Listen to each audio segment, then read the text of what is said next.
Talk Boxing News.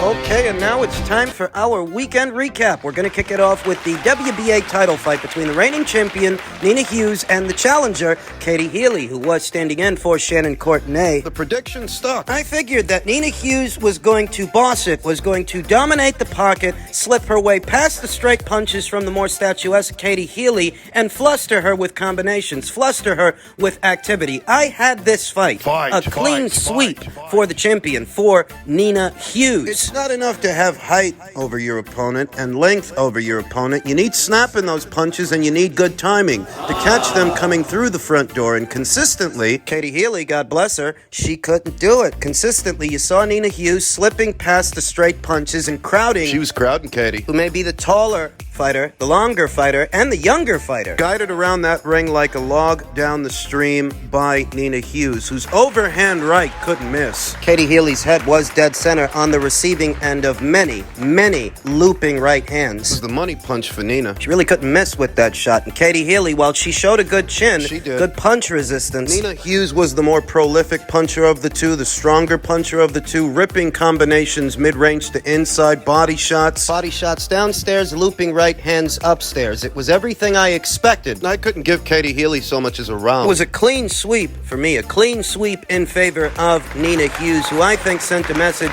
to not just Katie Healy, but the rest of the division. She may be the least experienced champion with the least pro fights in the women's bantamweight division, but she's not for play. Reigning IBF champion Ebony Bridges was in attendance. And she, like Nina Hughes, is a mid-range to inside fighter, a pressure fighter, and a strong one. A fight between them is that much more interesting. She's got a pretty good looping right hand, too. But for Ebony, that won't be the next fight. For Ebony Bridges, who's coming off of hand surgery, in all likelihood, they're going to put her in a gimme fight some point in August and then cap off the year with the unification match between them, provided that Ebony can stay IBF champion. Nina Hughes continues to impress. Angling off, bobbing and weaving under the straight punches of Katie Healy, slipping past those shots and bringing over overhand rights, ripping combinations within close quarters. She's impressive. Fighting out of a wide stance, making herself a very small, tricky target for a more statuesque fighter. That won't be the dichotomy should she share the ring with Ebony Bridges. Oh, no, that's bully versus bully. That's the dynamic. That's the dichotomy for that fight. Bully versus bully. Mid-range fighter versus mid-range fighter. Pressure fighter versus pressure fighter. And which pressure fighter is better with that base style than the other? Both Nina Hughes and Ebony have their work cut out for them. I'd give the edge in power to Ebony Bridges, but the edge in fluidity and combinations to Nina Hughes. You could argue that Ebony has faced the better quality of competition, but Nina Hughes, at least to the eye, she's got a better gas tank, a better engine than Ebony Bridges. Things to think upon now that Nina has successfully defended the WBA title, and congratulations to her. Upstairs at Super Bantamweight, the IBF title fight between the then champion Shernika Johnson and the challenger Ellie Scottney. Another prediction that stuck this weekend. Ahead of the fight, I said many times that Shernika Johnson and Ellie Scottney are both good at a lot of the same things. They're both bouncy fighters that have good in and out game, athleticism, speed, accuracy, sharpness. They're both good at a lot of the same things. But Ellie Scottney, for my money, there's nothing that Shernika Johnson does better than Ellie Scottney. That was my view of this fight. Even if they are somewhat similar in the opening rounds, the first two, you saw both fighters staying within striking distance of each other, mid-range, ripping shots. Ellie was winning the battle of the jabs, and Ellie Scottney was getting the better end of the exchanges, letting go of punches downstairs, mixing in body shots with her combinations. I think that made a big difference at the start. Catford. Ellie Scottney and the separation between her and Shernika Johnson, it was the little things. Catford. Ellie was a little sharper, a little faster, her punches a little shorter. Quicker to the draw, punches consistently finding a home mid-range to inside for Ellie Scottney. Catford. This was consistent throughout. The most I think I could give Shernika Johnson in this 10-round title fight was maybe 1 or 2 rounds, and even that feels generous. It's not because she's not a good fighter. She's a very good fighter, a very well-balanced athletic fighter. It's just that Ellie Scottney is good at a lot of the same things as Shernika and better. And stronger than Shernika Johnson. There seemed to be more on Ellie's punches. More power on Ellie's shots than Shernika's. Fighter who's stronger and quicker to the draw. That's what separated them. The sharpness and accuracy, the spite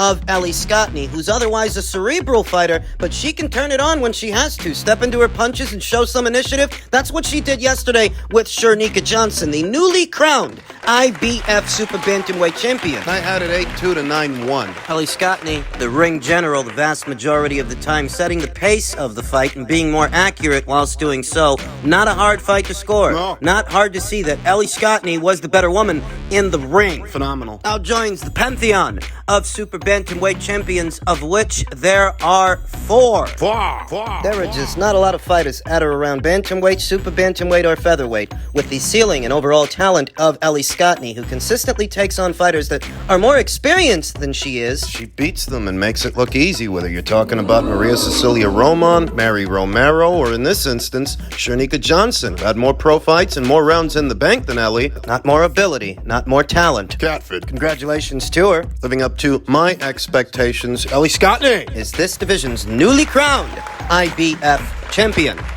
We then come to the Golden Boy Promotion show, the super middleweight contest between Jaime Munguia and Sergey Derevyanchenko. Ahead of the fight, I said that The fight between Jaime and Sergey may end up having a similar aesthetic to the fight between Jaime and Dennis Hogan, with the difference being that Sergey's got a better boxing brain than Dennis Hogan. those of you might recall that Jaime Munguia quite controversially won a decision against Dennis Hogan, I think, yesterday's fight. It's a bit controversial. Now, I don't actually think the right man won the fight yesterday, but before the fight, I said the right man wasn't going to win the fight. My prediction was Jaime Munguia on points by hook or by crook. I had Sergey Derevyanchenko winning the first 3 rounds of the fight behind being the busier fighter, the better fighter mid-range to inside. He's a combination puncher. With shorter, more compact punches than Jaime Munguia and his sweeping hooks, his sweeping shots getting caught regularly in the exchange. Between the punches, Gave the first 3 rounds to Sergey, with Jaime Munguia picking up the 4th. Sergey Derevyanchenko picking up the 5th. The 5th round was a particularly punishing round for Jaime Munguia. He was hurt maybe 3 times in that round. Punishing 5th round for Jaime Munguia, who went on to pick up the 6th. Just edged it on my card. I had it 4 rounds to 2 in favor of Sergey Derevyanchenko after 6. The prevailing dynamic being that mid-range to inside, Sergey was the better, more compact combination puncher, but Jaime Munguia, being a mid-range to inside fighter, a pressure fighter, That's all he knows. where normally Jaime Munguia overpowers his opponents at that range, against Sergey, he wasn't having that same success. Punches that are wider than Sergey Derevyanchenko's, easier to counter. They are both offensively minded fighters, but Sergey's got a little bit more spice and a little bit more nuance, keeping his head off center, angling off mid-range to inside, whereas Jaime's offense is his defense. flipping, rolling, and riding Punches, cutting angles. it's really not his forte. That's more Sergey than Jaime. It is. He doesn't have feet like Sergey Derevyanchenko. Who was winning the fight on my card 4 rounds to 2 after 6, 5 rounds to 2 after 7. Very competitive rounds. Each fighter had to earn every single round that they picked up, but on my card, Sergey, by that time, had picked up the vast majority of the rounds, being better in the pocket than Jaime Munguia. That's what I expected. I expected this to be a very hard fight for Jaime, akin to the Dennis Hogan fight, with the difference being Sergey's got a better boxing brain and more tools than Dennis Hogan. So the outcome, I expected it to be controversial. In my humble opinion, it certainly is. Sergey Derevyanchenko was much better in the pocket than Jaime Munguia, had him hurt, had him in trouble several times. I had him up after 7 rounds. 7 rounds. The 7th round, you could have swung it to Jaime, but you could have swung it to Sergey. The 8th round was definitely a Sergey Derevyanchenko round. Big right hands landed in that round. Big combinations. Round 9. Clean counters. Power jabs. More combinations. And Jaime Munguia was hurt. Got hurt again in that round. Round 10, Sergey Derevyanchenko exhibited better movement, oftentimes smothering Jaime Munguia's offense. Getting under and or around Jaime's sweeping hooks, then tying him up, managing to do the business, do the work, get some punches in there. Showing better feet and better movement than Jaime. Round 11. I gave round 11 to Jaime Munguia. He visibly hurt Jaime in that round, landed a huge right uppercut, and Sergey, the pace of the fight had finally caught up to him. He was exhausted. He was tired. Gave round 11 to Jaime Munguia. Round 12, the 12th and final round to Jaime Munguia, who hurt Sergey in that round and dropped him in that round. of good body shot. Would have been nice if Jaime would have been able to close the show. Take it out of the judges' hands so we don't have to worry about anybody's scorecards or any funny-looking decisions. But alas, Sergey survived the 12th and final round, which was a punishing round for him. He went the distance, but he didn't get the decision. and I didn't expect that he would. I had Sergey Derevyanchenko winning this fight wide on my scorecard, but naturally, By hook or by crook, they gave the decision to Jaime. Jaime, who had it in his head that he could fight guys like Jermall Charlo and David Benavidez. I even think they mentioned him fighting Dmitry Bivol at light heavyweight. yesterday's fight accented what I always tell you about Jaime Munguia as a fighter. He's an entertaining fighter with some marquee value. He can definitely sell some tickets. A lot of people were in attendance for this thing, and his fights often yield a pleasing and entertaining aesthetic. And he is entertaining, albeit very limited. It's why Golden Boy Promotions is so protective of him. Yesterday's fight was definitely a fight of the year candidate. Non-stop action from start to finish. But the right man didn't win the fight, and that's not the first time that's happened in a Jaime Munguia fight. For years now, Golden Boy Promotions has been criticized. Golden Boy and Zenfer jointly, who both co-promote Jaime, for years they've been criticized for matching him too soft, and I hardly think behind a performance like yesterday's performance, they're going to step him up. You're talking about a Sergey Derevyanchenko who's already had wars with Daniel Jacobs, Gennady Golovkin, Jermall Charlo, Carlos Adames, and even that version of Sergey Came dangerously close to beating Jaime Munguia. another one of these fighters that they've got wrapped in 50 feet of bubble wrap. Based on yesterday, I don't think that's about to change. We then come to the main event of the top-ranked card, the long-anticipated super lightweight WBO title fight between Teofimo Lopez, the challenger, and Josh Taylor, the then champion. Josh got off to a good start, he I did. gave Josh Taylor the first round behind being busier and stronger in the pocket. Throwing good short punches and good body shots, sneaky ones on the inside. I gave the second round, which I identified as a swing round, a round you could have swung to Josh or you could have swung it to Lopez. I gave that one to Lopez. I felt like he might have nicked it, like he might have edged it behind his quick counters and his movement. Yeah. I gave the third round to Josh Taylor and the fourth round to Lopez. Tie score after 4. gave Josh the fifth. 3 rounds to 2 after 5 in favor of Josh Taylor. Another round that I identified as a swing round that I wouldn't be at all surprised if many of you out there gave Lopez that round. 3 rounds to 3 after 6. Tie score with the 6th round going to Teofimo Lopez. I think it's around this time that Josh Taylor kind of took his foot off the gas. I think it's at or around this time Josh Taylor started falling flat, not exhibiting the same sharpness and aggression that we saw at the start of the match. That was working for him. At the beginning it was, but I'd wager that physically he was unable to maintain it due to the quickness and athleticism of Teofimo Lopez, who looked the faster fighter in the fight, the sharper fighter in the fight, Throughout the middle. and the aesthetic that creates, Josh Taylor being so much taller and longer than Teofimo Lopez, but not quite physically bullying him, not having it all his way. Lopez was ready. Have to admit that this is a fighter that I have underestimated more than once. And given all the things he had going on outside of the ring, I really didn't like his chances in this fight. But he showed up and showed out and proved to be the better man throughout the middle of the match against Josh Taylor, who to me was falling flat like so much soda left on the windowsill of so many New York apartments. 3 rounds to 3 after 6. Tie score. 4 rounds to 3 after 7. I gave Josh Taylor the 7th round, but it wasn't a round that I was confident in. And I gave him the 8th off of cleaner punches. Lopez did a bit of showboating, but in spite of the showboating and the confident body language, Josh was landing punches in that round. Though I think it made a difference that in spite of Josh landing a couple of shots, Teofimo was not discouraged. Gave the 9th round to Teofimo Lopez off of cleaner work and ring generalship. The 10th round to Teofimo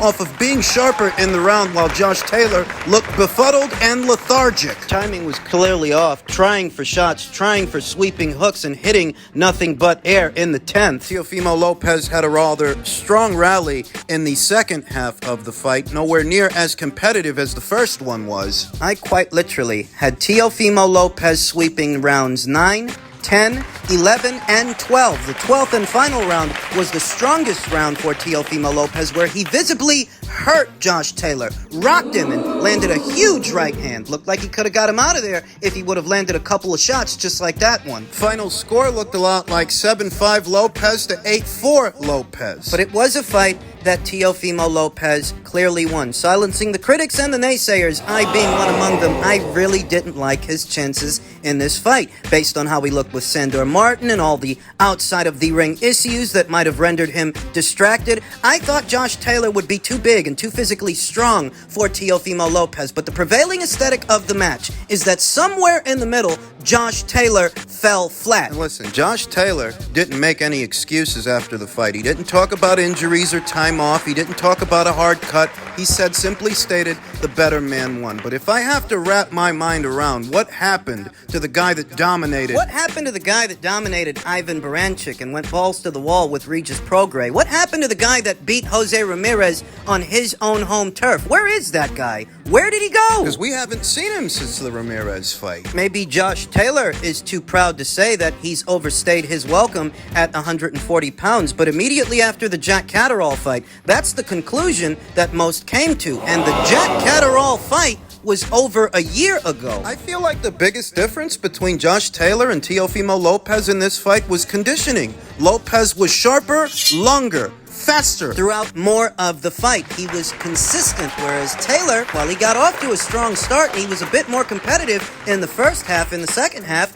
he fell flat, and that looks a lot like a conditioning issue. To me, tack on a bit of ring rust. Yeah. A fighter who hasn't fought in over a year. I'm not making excuses for Josh. I'm just trying to wrap my mind around what happened to the Josh Taylor that fought Regis Prograis, that fought Jose Ramirez, dominated him.